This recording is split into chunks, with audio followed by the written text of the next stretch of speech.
Welcome back, ladies and gentlemen. Today, we're going to be learning about everybody's favorite squirrel, the Pip. And don't you worry, we're also going to be learning about their adorable cousins, the Cuddle Pip. Before we get started, if you're a new player and need to learn about the basics of ranching, or if you just need a refresher, I highly recommend my Ultimate Hatch tutorial. In that tutorial, we go a lot more into the basics of generalized ranching. So without further ado, let's learn a little bit about the Pip. Pips can eat thimbleweeds and the branches of arbor trees. Their livable range is from -30 to 70 degrees, and when they eat arbor trees or thimbleweeds, they'll leave behind 20 kilos worth of dirt. The same goes for their cousins, the Cuddle Pip. They have the same livable range, and they also eat arbor trees and thimbleweeds, although they eat about 20% more, and they don't leave behind as much dirt. Like a hatch, they live for 100 cycles, and the base incubation rate of their eggs is 5%, which means it takes 20 cycles for a pip egg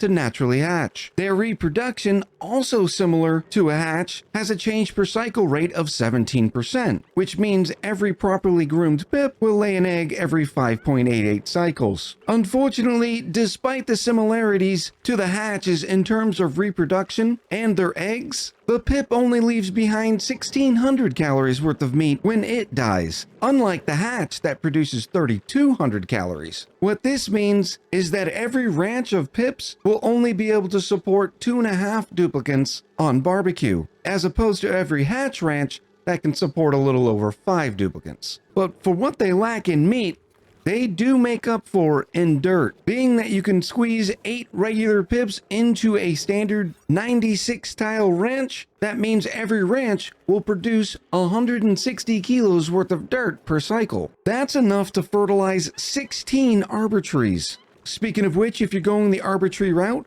based on their consumption of 9% growth per cycle of arbor trees, it's going to take 3 wild arbor trees in order to support 1 ranch, full of 8 pips. Alternatively, if you're domestically growing your arbor tree, it only takes 1 arbor tree to feed the entire ranch. The math to get there is a little bit tricky, because as we mentioned before, pips don't actually eat the arbor tree itself. Instead, they actually eat the branches. And remember, every single arbor tree grows multiple branches. But like I said, if you stick to the 3 wild or 1 domesticated, you'll be fine. The thimbleweed math is a little bit easier to figure out. Your standard pip wants to eat 20% of a thimbleweed per cycle, while a domestically growing thimbleweed grows 50% per cycle. That means each thimbleweed can support 2.5 pips, which means we almost get there with 3 domestically growing thimbleweeds at 7.5 pips, but we'll need the 4th thimbleweed in order to feed the full 8 pips. Now, wild is a different story. Unfortunately, if you're relying on pips to plant your thimbleweeds, it's actually going to take a little under 13 thimbleweeds to feed an entire ranch worth of pips. And that's because a wild growing thimbleweed takes 8 cycles to fully mature, which means it only has a change per cycle rate of 12.5. But if we remember that our pips require 20% growth, 8 pips are going to need 160% growth of thimbleweed per cycle. Well, when you divide it by the wild growing thimbleweed change per cycle of 12.5, you get 12.8 thimbleweeds. So if you were planning on using your 4 tile high stable, you're not going to be able to get the 13 thimbleweeds required. But if you went with a 3 tile high stable, you'd be able to get 15 thimbleweeds in here, and that would be enough to support your ranch full of pips. Incidentally, you'd also have a decent amount of space between the plants to put your conveyor loaders and your auto sweepers. But you wouldn't be able to put them above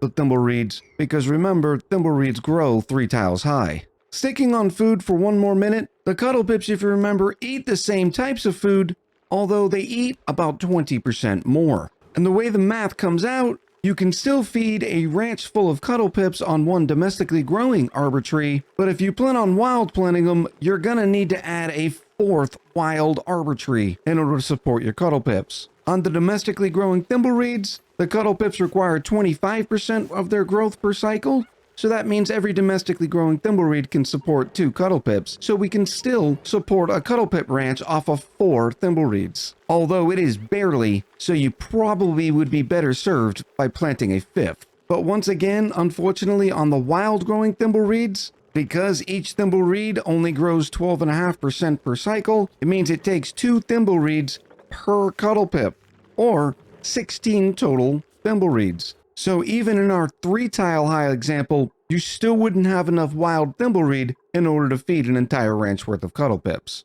And that's about it when it comes to their food. Now for incubation, each egg takes 20 cycles to naturally hatch. So using an unpowered incubator, you're still gonna need those 2 incubators per ranch, just like you would with the hatches. There's some special things we can do when it comes to one of the Cuddle Pip's special abilities. We'll get to that in a minute. Now, all the math we've talked about so far has been based on the 8 pips per ranch. And that's because a standard pip, just like a hatch, requires that 12 tiles worth of space in order not to feel overcrowded. Cuddle Pips isn't the same. Cuddle Pips only require 4 tiles worth of space, which means you could put 24 Cuddle Pips in a single ranch and they would still be happy. Unfortunately, it would get a little awkward for you, because remember, your critter drop-offs only go up to 20. It would also take a lot more thimbleweeds or arbor trees in order to feed that many Cuddle Pips, to the point where there is no way you could do it wild, and you definitely have to stick to domesticated arbor trees or thimbleweeds. Now, I mentioned the fact that you can put 24 Cuddle Pips in one ranch for one specific reason. And it's not because you actually want to ranch 24 Cuddle Pips at a time, but rather because Cuddle Pip ranches are actually great to put incubators in. Twice per cycle, a Cuddle Pip is going to come around and hug incubators. And when they do end up hugging the egg, it gives it the cuddle buff. Now, the cuddle buff increases the egg's incubation rate by 100%. So remember when I said it would take 2 incubators to support an entire ranch worth of pip eggs? Well, that's not the case if those eggs are being cuddled, because every single incubator in that course of 100 cycles would be able to produce 10 eggs. Additionally, they can also hug dupes. In the case of Frankie here, who was just hugged, they now have the hugged buff, which will reduce stress by 5% per cycle. Additionally, twice per cycle, Cuddle Pips will be hoping for hugs. And if a duplicate happens to go past them while they're hoping for a hug, they'll enter what's called a hugging spree. And when a Cuddle Pip is in a hugging spree, it's gonna hug eggs a lot more frequently than just 2 per cycle. As a note, a duplicate isn't actually called when a Cuddle Pip is hoping for a hug. Instead, it takes a dupe randomly passing in order to initiate the hugs. Alright, Echo, we've learned about feeding pips, ranching pips, and hugging pips. You know why we're here. Let's get to the pip planning. The pips have a superpower, in Oxygen Not Included, that is often used for some very interesting builds. Adult pips can take in seeds and then plant them. And when a pip does this, the plant is then considered wild. When they do grab the seed, they put it in their little cheeks. They'll go over to where they want to plant the seed, and presto changeo, the seed is then planted. This is extremely useful when you don't want to pay the domesticated costs of a plant. For instance, in the case of this bristle blossom, it means you don't have to irrigate it with 20 kilos worth of water per cycle. In fact, a pip-planted plant acts just like it does in the wild. If you wild plant your pitcher pepper plants, it means you're not going to have to feed them phosphorite or polluted water. Spindly grub fruit plants wild planted don't have to pay the sulfur cost. And you can see where I'm going with this. And that is the reason why the pips are so valuable. The one downside to this is pips are a little picky when it comes to planting. For instance, this pip will not be able to plant this blossom seed because there's ladders in the way. And we actually use this mechanism in order to control where the pips will plant. But if I destroy this ladder and then wait the customary period for a pip to do its thing, and once again we have a wild growing bristle blossom. And this time we're actually able to control where we planted it. But there are even more rules when it comes to pip planting. And that's where this diagram comes into play. Pips will not plant in this tile right here if there are more than 2 plants, in other words 3 or more, in this square right here. And the way you define this square is from the tile that you want the pip to plant in. It is 5 spaces up, 5 spaces to the right, 6 spaces down, and 6 spaces to the left. Again, if there are more than 2 plants in any of these tiles inside this square, the pips will not plant in this tile right here. So I've placed another Jumpin' Joya right here just to illustrate a point. This Jumpin' Joya is not within the range because the pips only care about the tiles inside the box. And this causes another reason why we get confused about this so easily, because in our simple human brains, we consider this Jumping Joya to be planted into this tile. And while, yes, that's kinda correct, Pip doesn't care, because in Oxygen Not Included, it's only the plants that we're looking at, not the imaginary root system that we're thinking of. Now, there are a couple of ways to make this a little easier for you, because this is sort of hard to visualize, is if you want to plant in this tile right here, take a dig command and go diagonally down to the left. Make a 6x6 square, and then right click. And then from the tile where your mouse is now, make another dig command and go up to a 12x12 or 144 tiles. And that's the box that a pip is going to be checking. Once again, diagonally down and to the left, 6x6 box, right click, dig, 12x12 box, and this is the box that the pip is going to be looking in. Because of the way that box is shaped, 6 down, 6 to the left, 5 up and 5 to the right, it makes it to where when you're doing your pip planting, you want to go from right to left, from top to bottom. Additionally, the math also comes out to where there's 2 basic setups.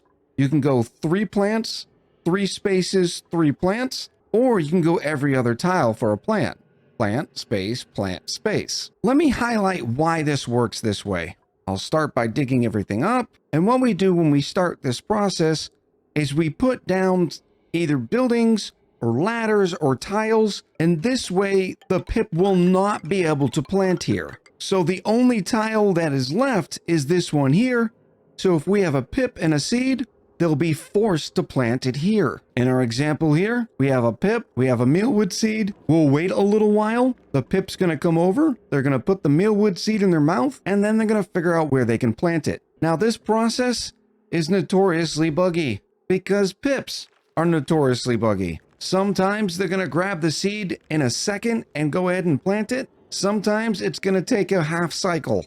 Doing massive pip planting projects is definitely a lesson in patience. Additionally, it's worth it to note that your seeds need to be within 30 tiles of the space that you want to plant in, because the pip is only going to go 30 tiles away looking for a space that seed can be planted in before they're just not going to use that seed. Then finally, when the pip feels like it, they throw the seed into their chubby cheeks, and we now have a mealwood that's planted. Sometimes you'll get this little bug where their cheeks still look full, but rest assured there's no seed in there. So now that we have this mealwood planted, we can deconstruct this ladder, and now that the ladder is removed, the pip will then take the next seed and plant it right next to here. And this is the process. Give me a few minutes to put down some more plants, and then we'll highlight why it works the way it does here on the second row. We have our mealwoods planted now, and we can pretend like we went all the way down here. It works the same. But now we want to plant a mealwood in this tile here. Well, why don't we go ahead and check and see if the pip would do it. Diagonally down, we make a 6x6 square. We right click, dig command, up to our 12x12. Do you see more than 2 plants in this square? No, there are actually 0 plants in this square. So pips will have no problem planting right here. And there we go. Now for the next tile. Down and to the left, 6x6, right click, dig, 12x12. Once again, there's only 1 plant in here, so they'd have no problem planting another mealwood seed right here. But this is the reason why you have to go from the right to the left and from top down. For instance, if we wanted to pip plant into this tile right here, but yet we started down here, watch what happens. Down and to the left, 6x6, right click, 12x12, and as you can see, there's already 3 plants in this square. So the pip will not be able to plant anything in here. Incidentally, it does not matter if the plant is wild grown, domestically grown, in a flower pot, in a farm tile. The pip only looks at the plant itself. So in this case, there are now 3 plants in this box, so the pip is not going to do any more planting. Plant positioning is only one of the problems with pip planting. The other that always ends up rearing its head is the hardness of the tile. If you click on any tile, you can see there's a hardness rating here. This tile is dirt, it has a hardness of 2. Pips will only plant in tiles with a hardness less than 150. This tile is sandstone.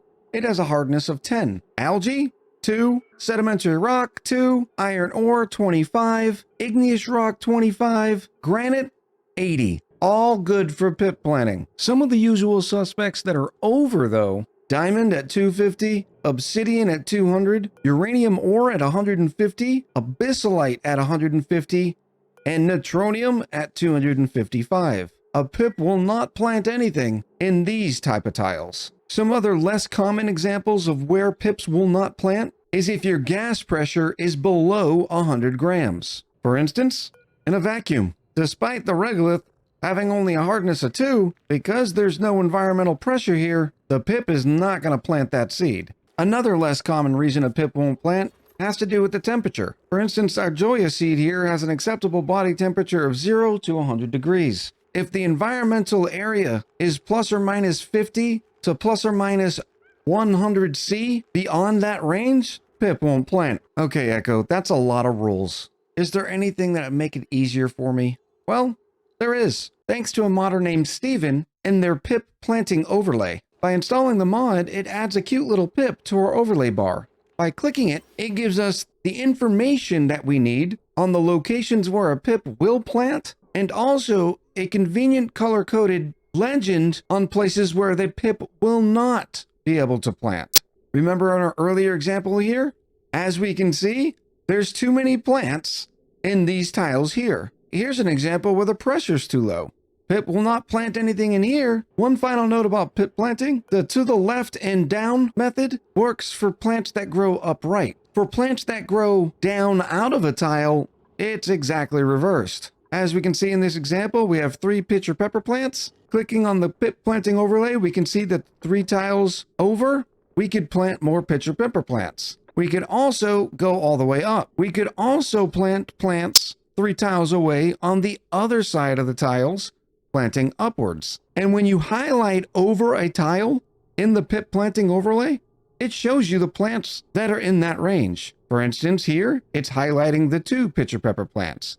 Right next to it, it's highlighting the 3, showing that nope, we couldn't plant anything here. And yeah, the overlay works for the entire map. Hats off to Steven for an amazing job on an excellent mod. Okay, this is all really great information, but getting a bunch of natural tiles isn't the easiest, especially when you're already in the mid to late game and you've already ended up destroying a lot of the natural tiles around your colony. Well, I've got a couple of tricks that I can show you. The first is a pretty common method. We're going to use a glass forge, and we're going to drop liquid hot glass onto 5 kilos worth of algae debris. Because as a reminder, when algae gets over 125 degrees, it turns into dirt. And when debris changes forms like that due to the heat, it's going to create a tile. And you might be wondering, how are we getting 5 kilos worth of algae dropped off anyways? Well, use storage bins. Set it to 5 kilos, and then you can either unselect the algae or just deconstruct the storage bin, and you'll be left with 5 kilos worth of algae sitting on the ground. So we have a fairly simple example here. We have a glass forge with some pipes. We have a 3-way split going out to some liquid vents. We'll queue up 1 piece of glass. We'll wait for our wonderful assistant Camille to finish the glass. And then once it starts coming out, you'll notice because it's 25 kilos worth of glass that the forge creates, and every pipe can hold 10 kilos worth of glass, you get 2.5 blobs.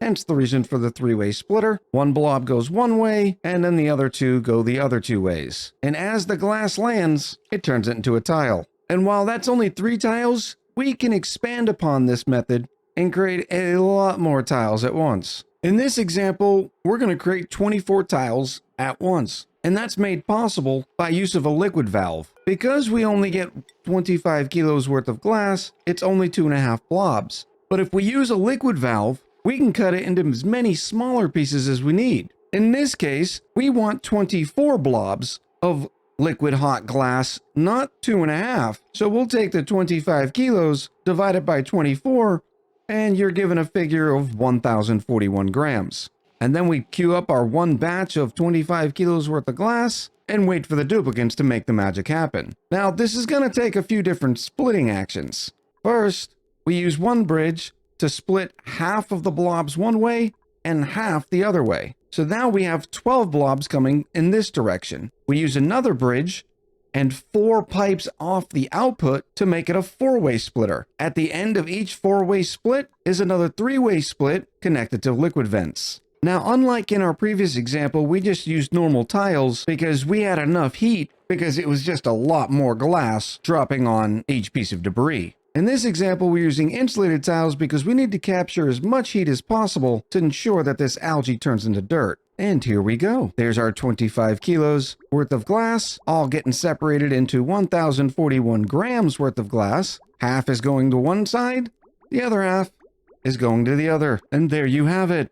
Well, almost. It looks like this one did not fire off this time, but I promise you I've had it working before. But needless to say, this is an extreme example. Ideally, if you're going to use this method, I would stick to just doing 12 tiles at a time. But this isn't actually my favorite method of creating natural tiles. This is. If you take a manual airlock and surround it in tiles, and then have a duplicant come by and deconstruct the manual airlock, it'll leave behind the resource it was created from. In this example, we'll try one out of copper and one out of iron ore, and then we'll ask the duplicants to come deconstruct them. Oh, look at that. It's a tile full of steel. Here's a tile full of copper ore, and here's a tile full of iron ore. And notice the copper ore, the iron ore, and the steel all have a hardness of less than 150. To me, this method is simpler and quicker. Well, I hope you enjoyed this tutorial on pips and pip planting, and I'm sure you can now see how powerful the pips can be, whether it be the fact that they excrete so much dirt per cycle, or the fact that they can plant wild trees for you. If you have any more tips and tricks when it comes to pips or pip planting, please let me know in the comments below. Until next time, I'll talk to you soon. I know normally you don't hear my voice during the credits. I wanted to take a minute and let you know that we have a second channel called Echo Ridge Unabridged. It's where all of our live streams and VODs are posted, and while the content is a little different considering each video is 4 hours long, you never know when you might be in the mood to put a little echo on in the background. So why don't you head on over there and give the channel a subscribe? I'd appreciate it.